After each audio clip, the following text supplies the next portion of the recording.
పుట్టిల్లు రచించిన వారు ఎస్వి సురేష్ గారు. మళ్ళీ వస్తున్నారా? మొన్ననేగా వచ్చి వెళ్ళారు. కాస్త విసుగ్గా భార్యను అడిగాడు మోహనరావు. పిల్లలకి సడన్గా స్కూల్కి 15 రోజులు సెలవులు ఇచ్చారట. అల్లుడు గారు ఎలాగూ వర్క్ ఫ్రమ్ హోమ్ పెట్టుకోవచ్చుగా, అందుకే ఇక అక్కడ ఎందుకు అని హైదరాబాద్ వచ్చేస్తానని స్వప్న చెప్పింది.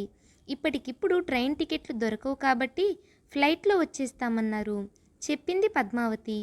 అంత ఆగమేఘాల మీద ఫ్లైట్లో రావాల్సినంత అర్జెంటు పనులు ఇక్కడేమున్నాయి?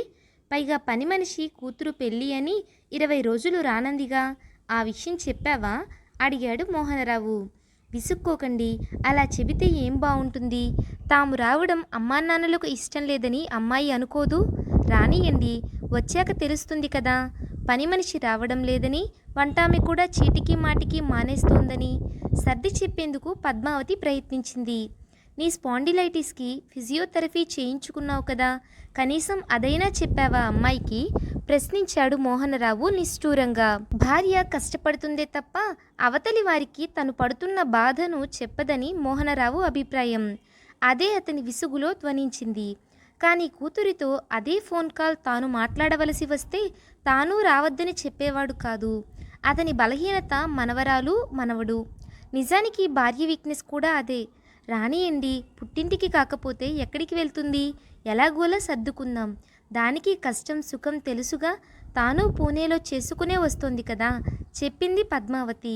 కానీ జరగబోయేది వేరని ఆమె మనసుకు తెలుసు. స్వప్నకు పెళ్ళయి 10 ఏళ్ళయింది. 2 పిల్లలు.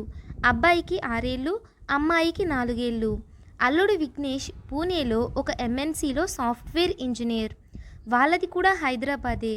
అందుకే పిల్లలకు సెలవులిస్తే కూతురు అల్లుడు హైదరాబాద్లో వాలిపోతారు. అక్కడ వరకు బాగానే ఉంది, కానీ అసలు సమస్య ఒకే ఒక విషయం దగ్గర వస్తుంది. అది ఎదుటివారికి చిన్న సమస్యగా అనిపించవచ్చు, కానీ పద్మావతికి పెద్ద సమస్యే. దీనికి ఎప్పటికైనా పరిష్కారం దొరుకుతుందా అని ఆలోచిస్తున్నాడు మోహనరావు. పద్మావతి నిద్రలోకి జారుకుంది. ఆమెను చూస్తే మోహనరావుకు జాలి వేసింది. వచ్చే ఏడాది ఆమె 70వ పడికి చేరుతుంది. తనకు ఆమెకు 2 ఏళ్ళు తేడా. 45 ఏళ్ల వైవాహిక జీవితంలో ఆమె సుఖపడింది లేదు.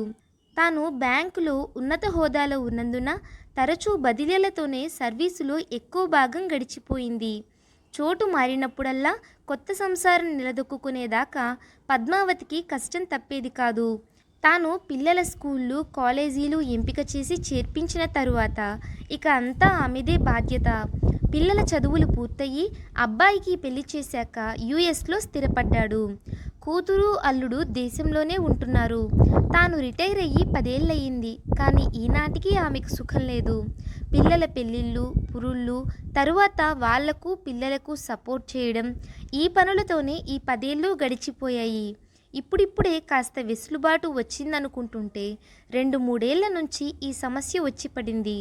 పద్మావతికి పెద్ద ఆరోగ్య సమస్యలు లేవు, కానీ చిన్న చిన్న ఇబ్బందులే రోజూ చికాకు పెడుతుంటాయి.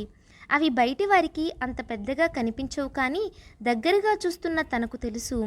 ఆమెకు సుఖం లేదు మరోసారి అనుకున్నాడు మోహనరావు పద్మావతికి దుప్పటి కప్పుతూ. అమ్మా, నేను బ్యూటీ పార్లర్కి వెళ్ళొస్తాను. పిల్లలు నాన్న దగ్గర ఉన్నారు. రేపు నా ఫ్రెండ్ కొడుకు బర్త్డే ఉంది కదా, వెళ్ళాలి. ఈరోజు పార్లర్ పని పూర్తి చేసుకొస్తాను. వంటగదిలో ఉన్న పద్మావతికి చెప్పి స్వప్న బయటకు వెళ్ళిపోయింది. డ్రాయింగ్ రూమ్లో మనవరాలిని, మనవడిని ఎంగేజ్ చేస్తున్న మోహనరావుకి ఈ మాటలు వినిపించి మనస్సు కలుక్కుమంది. ఈరోజు పని మనిషి, వంటామె ఇద్దరూ రాలేదు. పద్మావతి కిచెన్లో సతమతమవుతుంది. తాను గమనిస్తున్నాడు. ఆమె వంటగదిలోకి పొద్దున లేవగానే 6 గంటలకు వెళ్ళింది. ఇప్పుడు టైం 11 గంటలైంది. పిల్లలకి పాలు, పెద్దవాళ్ళకి 1-2 సార్లు కాఫీలతో ఇప్పటికీ అందరి బ్రేక్ఫాస్ట్ పూర్తయింది. పద్మావతి లంచ్ ఏర్పాటులో ఉండి ఉంటుంది. కూతురు అల్లుడు వచ్చి వారం రోజులైంది. అల్లుడు 9ంటికి లేచి బ్రేక్ఫాస్ట్ చేసి తన రూమ్లోకి వెళ్ళి లాగిన్ అవుతాడు. రాత్రి మళ్ళీ 9ంటికి లాగౌట్ అవుతాడు. ఈలోపు భోజనానికి తప్ప బయటికి రాడు. స్వప్న రోజు ఏదో ఒక బయట పని పెట్టుకుంటుంది. ఒకరోజు షాపింగ్ అని, మరో రోజు బ్యూటీ పార్లర్ అని, ఇంకో రోజు మరో పని. ఇక సాయంత్రాలు ఫ్రెండ్స్ ఫంక్షన్లకు, స్నేహితుల ఇళ్లకు వెళ్ళి రావడం, లేదా వాళ్ళను పిలిచి వారితో కాలక్షేపం చేయడము. వీకెండ్స్ వస్తే పిల్లల్ని వదిలి అల్లుడితో కలిసి మూవీకో మరో చోటుకో వెళ్ళడం. అల్లుడు కూతురు వచ్చాక పద్మావతిని ఫిజియోథెరపీకి తీసుకువెళ్లడమే కుదరలేదు మోహనరావుకి. అసలు తను కిచెన్ నుంచి బయటపడితేగా. దీనితో ఆమెకు భుజం నొప్పి తీవ్రం అవ్వడాన్ని మోహనరావు గమనించాడు. ఇలాంటి సమయంలో స్వప్న తల్లిదండ్రులకు ఒక చల్లని వార్త చెప్పింది. 2 రోజులు హైదరాబాదులోనే ఉంటున్న అత్తగారింటికి వెళతామని.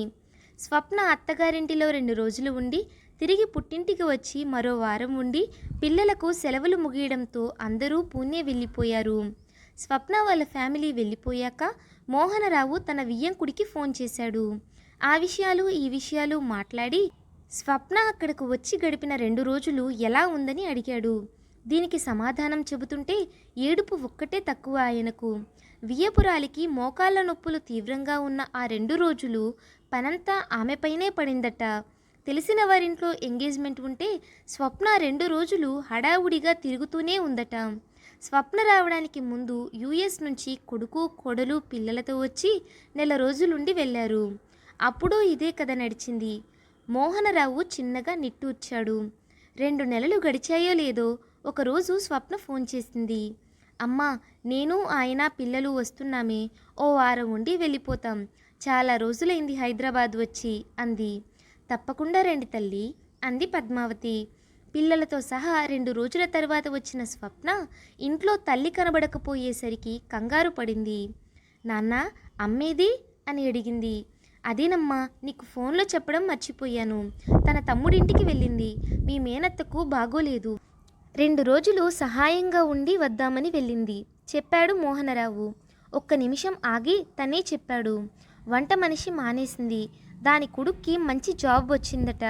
పనమ్మాయి భర్త కాలు ఫ్రాక్చర్ అయింది. ఈ నెల రాలేనని కబురు చేసింది. స్వప్న హతాశురాలైంది. ఇప్పుడెలా? ఫ్లైట్ టికెట్స్ చౌకగా వస్తున్నాయని వారం తర్వాత రిటర్న్ టికెట్స్తో కలిపి బుక్ చేయించుకున్నారు. ఇక తప్పక స్వప్న వంట వార్పు మొదలుపెట్టింది. 2 పూటల అందరికీ అన్నీ అమర్చడం తల ప్రాణం తోకకు వచ్చినట్టుగా ఉంటోంది. 2 రోజుల తర్వాత పద్మావతి రాలేదు. మరో 2 రోజులు అంటూ వారం గడిచిపోయింది. ఈ వారం రోజులు స్వప్నకు ఊపిరి ఆడలేదు. 1 గంట కూడా బయటకు వెళ్ళలేకపోయింది. పని చేసి చేసి నడుం నొప్పి పట్టుకుంది. ఈ 10 ఏళ్లలో మొదటిసారిగా స్వప్నలో అమ్మ శ్రమ గురించిన ఆలోచన. ఇంత పనిని, ఇంత ఒత్తిడిని అమ్మ ఎలా తట్టుకుంటోంది? 40 ఏళ్లకు దగ్గరవుతున్న తానే భరించలేకపోతోందే. అలాంటిది 70 ఏళ్లకు దగ్గరైన అమ్మకు ఎంత కష్టం? పూణేలో తాను 2-3 మనుషులను పెట్టుకున్నందువల్ల ఎప్పుడూ ఈ బాధ అనుభవంలోకి రాలేదు అనుకుంది.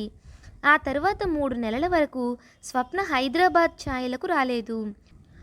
ఓ రోజు పద్మావతికి ఫోన్ చేసి, అమ్మా, పిల్లలు నిన్ను నాన్నను చూడాలని గొడవ చేస్తున్నారు అంది. దానికేముందమ్మా, సెలవులు చూసుకుని హైదరాబాద్ రండి మనస్ఫూర్తిగా పిలిచింది పద్మావతి. వద్దమ్మా, మీరే పూణే రండి. నువ్వు అక్కడ చేసుకుని అలసిపోయి ఉంటావు. ఓ నెల విశ్రాంతిగా ఉందురు గాని. ఇక్కడ మంచి ఫిజియోథెరపిస్టుని ఇంటికి వచ్చి చేసి వెళ్ళే ఏర్పాటు చేశాను అంది. పద్మావతి ఆశ్చర్యంతో వింటుంది. ఈ 40 ఏళ్ళు హైదరాబాద్ నాకు పుట్టిల్లు. ఇక నుంచి మా ఇల్లే మీకు పుట్టిల్లు. కాదనకండి. అవతల నుంచి స్వప్న స్వరం జీరపోవడం పద్మావతి గుర్తించింది. పక్కనే పేపర్ చదువుకుంటున్న భర్త వైపు చూసింది పద్మావతి. కూతురిలో వచ్చిన మార్పును భార్య చూపుల్లో గుర్తించిన మోహనరావు కళ్ళు మెరిశాయి తృప్తితో. ఈ కథ మీకు నచ్చిందా? అయితే లైక్ చేయండి, మరికొంతమందికి షేర్ చేయండి. ఇలాంటి మరిన్ని కథల కోసం మన ఛానల్ని సబ్స్క్రైబ్ చేయండి. Thank you for watching.